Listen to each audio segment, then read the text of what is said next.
విసన్నపేట మండలంలో రాజకీయ పార్టీల నామినేటెడ్ పోస్టుల విషయంలో కుల సమీకరణల ప్రకారం మారుతున్నట్టుగా తెలుస్తోంది.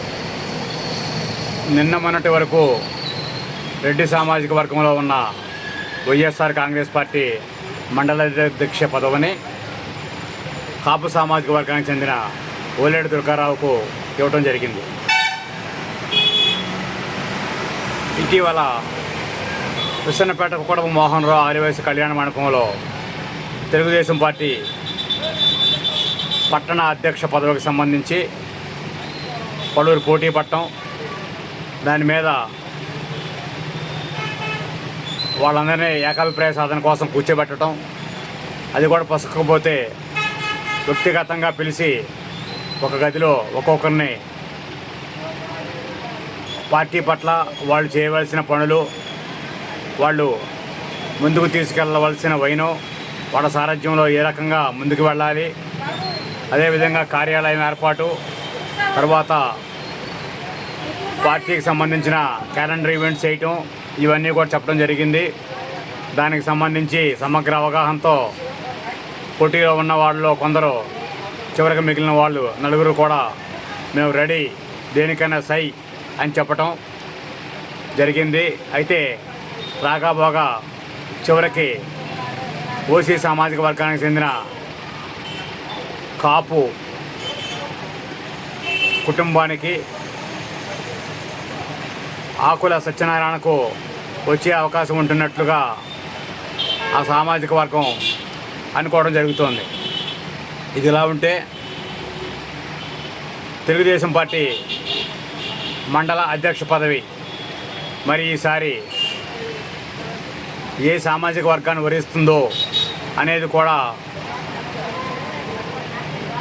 నలుగురు కలిసిన చోట తర్క వితర్కాలు, తర్వాత సామాజిక వర్గ బలాలు, తర్వాత ఏ సామాజిక వర్గంలో ఎంతమంది తెలుగుదేశం పార్టీకి సంబంధించిన నాయకులు ఉన్నారు, వాళ్ళల్లో మేటి ఎవరు అనే దాని మీద చర్చలు జరుగుతున్నాయి.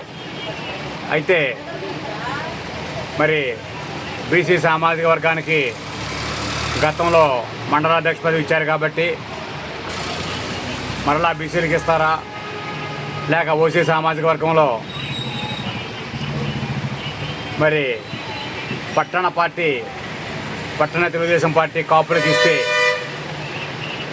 మరి కమ్మ, రెడ్డి, తర్వాత ఆర్యవైశ్య, ఇలా ఓసీ సామాజిక వర్గాల్లో మండల తెలుగుదేశం పార్టీ అధ్యక్ష పదవి వెళ్తుందా, లేక ఎస్సీ ఎస్టీ సామాజిక వర్గాలకు ఇస్తారా అనేది తెలియవలసిన అవసరం ఉంది.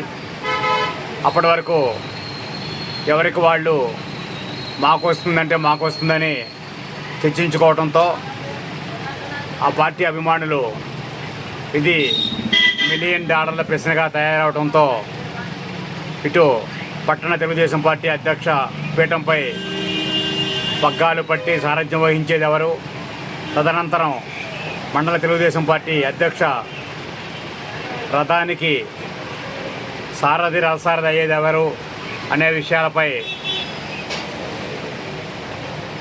కళలు సాకారం చేసుకునే వాళ్ళు కొందరైతే తమకు తెలిసిన వారికి, తమకు నచ్చిన వారికి, తమకు మెచ్చిన వారికి తామంటే పడి తెచ్చేవారు వాళ్ళకి రావాలని కోరుకోవడం జరుగుతోంది. ఇదే సమయంలో ఎవరికి వాళ్ళు డి అంటే డి అనే విధంగా పోటీలో తగ్గేదాలే అన్నట్లు ఉంటే అప్పుడు మండలాధ్యక్ష పీఠాన్ని అజాత శత్రువైన వ్యక్తి, ఎవరికి ఇబ్బంది లేని వ్యక్తి, అలాంటి వ్యక్తి పార్టీలో ఉన్న సీనియర్కు ఇచ్చే పరిస్థితి కూడా ఉండే అవకాశం ఉంటుందని కొంతమంది అభిమానులు అనుకోవడం జరుగుతుంది. ఏది ఏమైనా సిల్వర్ స్క్రీన్పై ఎలాంటి గ్రాఫిక్లు లేకుండా వాస్తవ పరిస్థితులకు అనుగుణంగా వాస్తవాలను మనం చూడవలసిందే. మరి ఏమవుతుందో చూద్దాం.